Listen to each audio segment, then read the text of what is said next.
My name's Richard. I'm Richard Matovu. I'm an education technologist from the University of Hertfordshire. And I've been doing this role maybe about now 4 years. And before this role, I was an ICT or computing secondary school teacher. I did this over 14 years. And in addition to being as an ICT or computing teacher, I've got really a passion in multimedia, especially in terms of using multimedia for teaching and learning. And that's what inspired me in what I'm going to be sharing with you today. Because for my passion, I really got into using these technologies in my own classroom, and I did a master's in e-learning, focusing on using video tutorials for teaching and learning. And that's what actually sparked off to get the role I'm currently in. So anything I'm sharing today is either from what I've done in my own classroom or with my own projects, or what I've seen other colleagues do, of what I've read on the internet, or my extra ideas that keep coming to my brain whenever I see these kind of technologies. So anything I'm sharing today is just to say if other colleagues out there could really join the train in using these technologies to support teaching and learning. So as you know, I'm actually mainly focusing on podcasts, and my area here is just to show people why I think podcasts actually are things that are not really being used a lot in our education environment. I'm not really sure why, but I personally think these tools really have got a lot of potential, and hopefully what I'm sharing today could answer some of the questions that I have, or maybe some of you have, in terms of using podcasts to support teaching and learning. So what I've got is some few things really I need to share today are going to be very brief. But despite being brief, literally, if you want to get in touch, I can actually share more. But what I wanted to assure you is anything that is being shared today has been done in an education environment with really basic, almost very limited funding. So anything really I share shouldn't really scare people off. Do I have funding for that? So that's literally something I really sometimes have to mention when I start showing this. So people keep asking, what's a podcast? That's literally my definition. A podcast is a recorded series of digital media in the form of audio or video that is distributed over the internet. It can also be downloaded on a device for playback. Now, audio podcasts are often more common than video. But saying this, I've realized things change. That definition has actually almost changed, because when you look on the internet, there are lots of different definitions, and it depends which person is actually defining this. Sometimes in an education environment, people just mean getting a microphone and recording.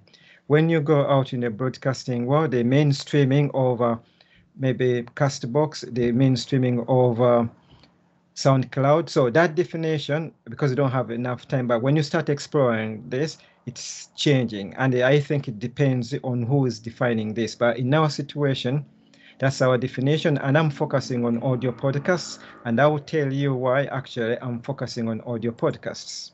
Now, I start with a story here. This story I'll leave you to read on screen, and this story starts from where I am at the moment. We began a podcast which is called the HSK Student Pod, and that's really in short for HSK Student Podcast at the University of Hertfordshire. This actually came like a surprise. I went on a training course just to learn how to do advanced audio editing in a program called the Audition. When I go there, the people actually who went there were actually talking about this thing called podcasts. I've actually listened to podcasts, but I've never been in that position that I'm keen to create them.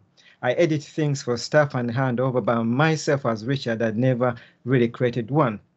Because really I was so passionate in video, which I often do, and I'm here to learn how to use this program that is so advanced in editing audio.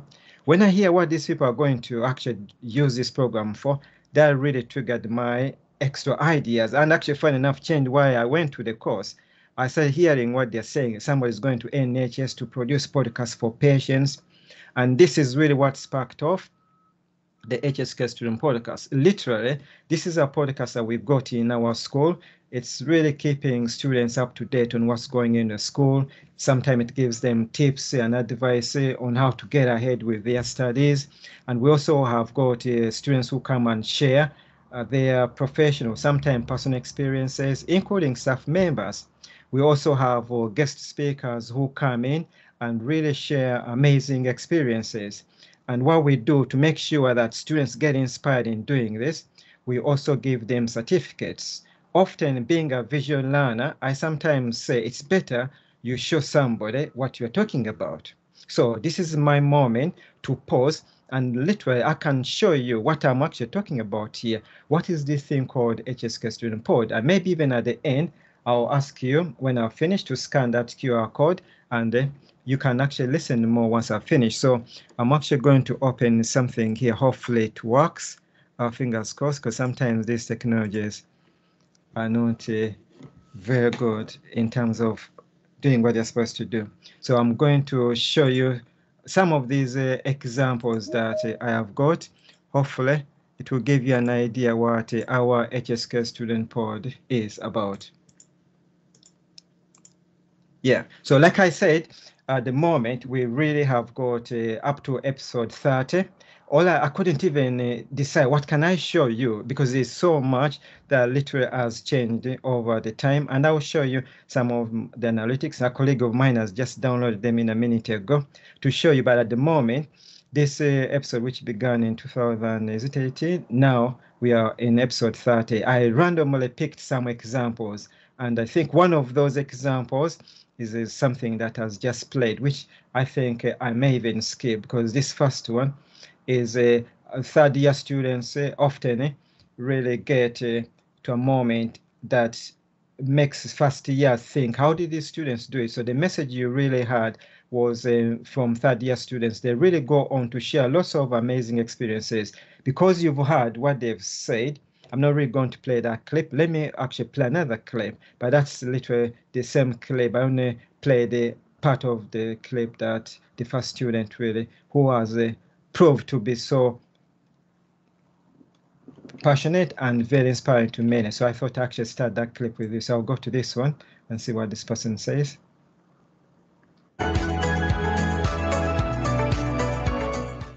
For this month's student success stories, we have our guests, Michelle and Georgia, from the BSc Social Work program.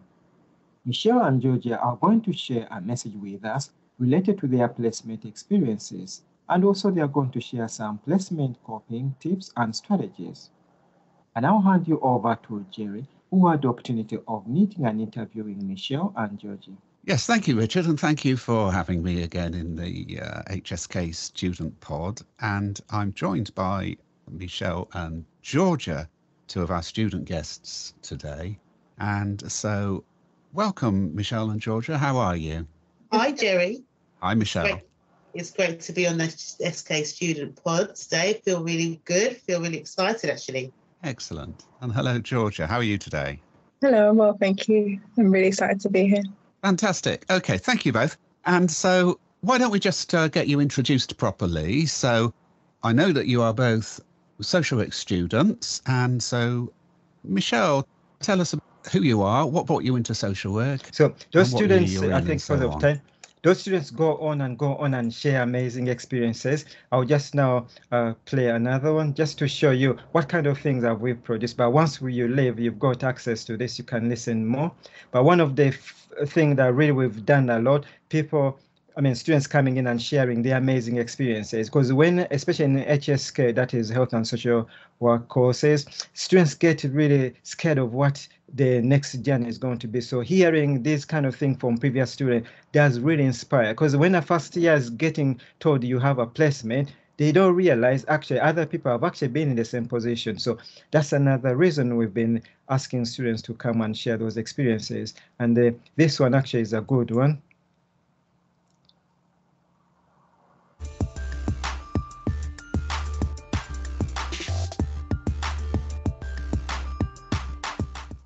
Dear HSK Pod listeners, continuing from episode 50, we also know behind the suffering and ongoing challenges, we have also got some success stories.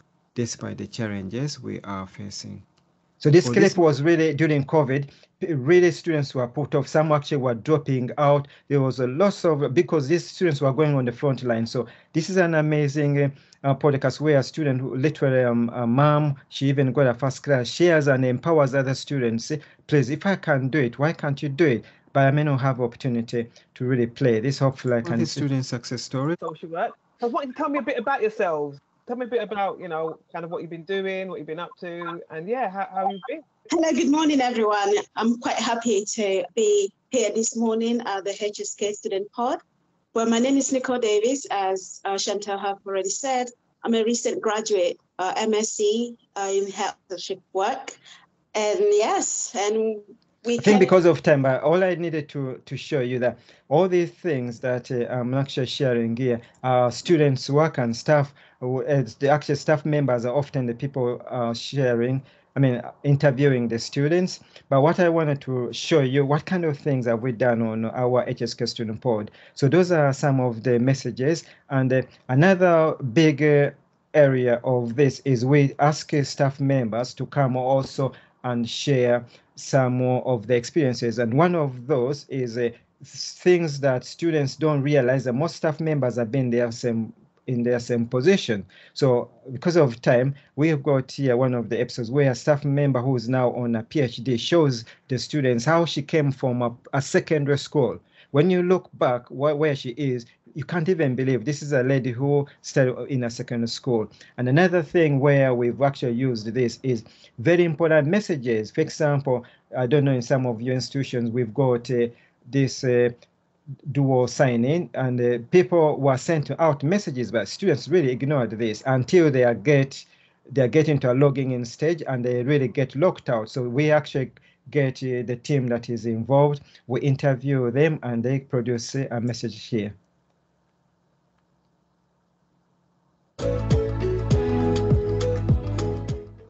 Dear HSK Student Pod listeners, especially our student listeners, you have all recently received messages informing you to enroll yourself on a multi-factor authentication system. So if I can maybe just go that part. Becky, could you tell our listeners a bit more about yourself, please? So my role is the information manager for the School of Health and Social Work. And so the information manager goes on, she tells the students about herself. But if I can just go to a moment. Librarian. So Becky, you're here today to talk specifically about the multi-factor authentication system. Lots of our students have had emails asking them to join this multi-factor authentication system and might be wondering what it is. Please, can you just let us know a bit about why it's being introduced to our students in HSK?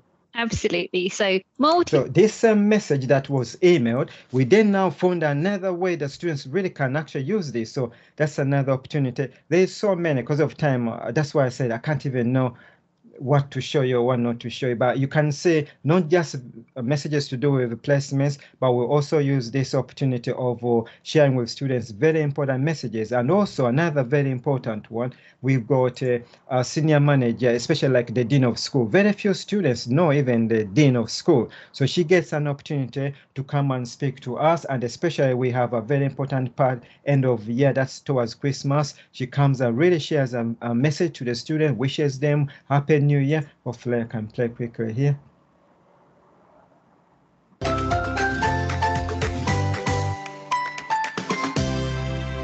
Dear HSK Student Pod, and it's been great to hear the earlier contributions from colleagues talking about all of the support that is available to our students, both within the school and in the wider university. And please do reach out. So the dean of school goes on and speaks to students. But that's another way that even a student who has never met the dean of school can actually, wow, that's the dean of school. So that's another way we've been using it. Because of time, I'm not have the opportunity to share everything, but that's what our HSK Student Pod is. And hopefully at the end, I'll give you a chance to scan that. Now, that's really a diagram to show you how things have been in terms of the plays.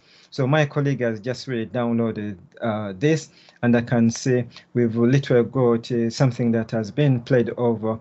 We've got about 20,000 play time. So that's something I never really watched, but a colleague of mine said maybe they may be interested in knowing what's going on. But you can see from almost 2 people listened to the first podcast. So really, this is been a journey that we've literally been playing different ideas, but at the moment we are now on episode 30, and we reduced how many times we produce this. So in brief, I've been talking about the podcast that we produce at the school, but it can also be used in your own teaching and learning. For example, in introducing a very important concept, sometimes it becomes very challenging to students just to keep reading. So I'm actually going to show you some ideas where students have been given podcasts just to learn, or just to give them that introduction to very complex concepts that they would normally find challenging, and also supporting assignments. I've seen lecturers giving feedback. It takes time, but you listen to the feedback, it's really very rich feedback. And also that aspect of bonding with the students. So these are other ideas I'm showing you briefly here, showing you examples how other staff members have used the same medium, but this time in a classroom environment. This is really a topic that I, as Richard, or many other students, even staff members who are doing PhD, sometimes find difficult. So I chose something really to show you how a podcast could be used to introduce or to inspire students into this complex topic you are trying to teach them. Hi there, and welcome to the second in our series of podcasts.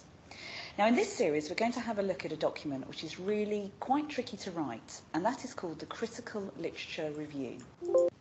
Now, most students will undertake this piece of work as part of a research project. And you might say so to me, that is an example. I'll just go to the next one because there's so many. So this literature review, this lecture chooses many sections that really she thinks students will really need to get into this. So those are many podcasts that the lecturer has produced for this topic. Now, the first stage, before you can actually start to write anything at all, is to do your literature search. That means going out and finding the information that you're going to review. So she goes on different topics, and then also the other really important topic is a research proposal, which is another area that some students find really difficult. Hi there, and welcome to this podcast. If you're listening to this, it probably means that you're about to undertake some research. That's really, I'm not going to go more of this, but it really does show you how many things that people are doing in terms of podcasts. They are really doing it on building a staff, student community, but also taking this into their own lessons, so or their own modules or their own teaching. So it's not just a placement, it could literally be changing the way you deliver your learning. So that's really in a very short snapshot of how other people are using it to support their teaching and learning.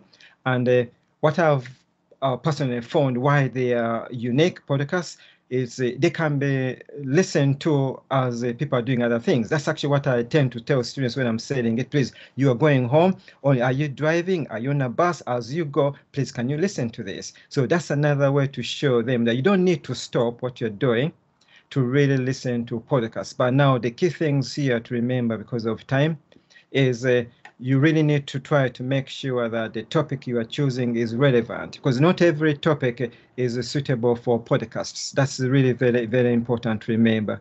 And also to plan, because you need to know what's the purpose, why I'm actually creating this podcast, because sometimes you may do it and they don't even listen to it. One important thing we've learned, make them small. That's very important. Or I might listen to that long thing. They tend to tell you that. So when they are very short, they really are very inspiring to literally even telling them to listen to them. And also, you really need to remember, even if they are small, let them have a beginning, a middle, and an end, so that it still shows there is a purpose to this message that you are giving the students. One thing that people can never really believe can put people off is the environment. If you are living near an environment, there's so much noise during the evening, don't record. Go and find a quiet environment. When people are listening in the back and there's so much noise, they get put off.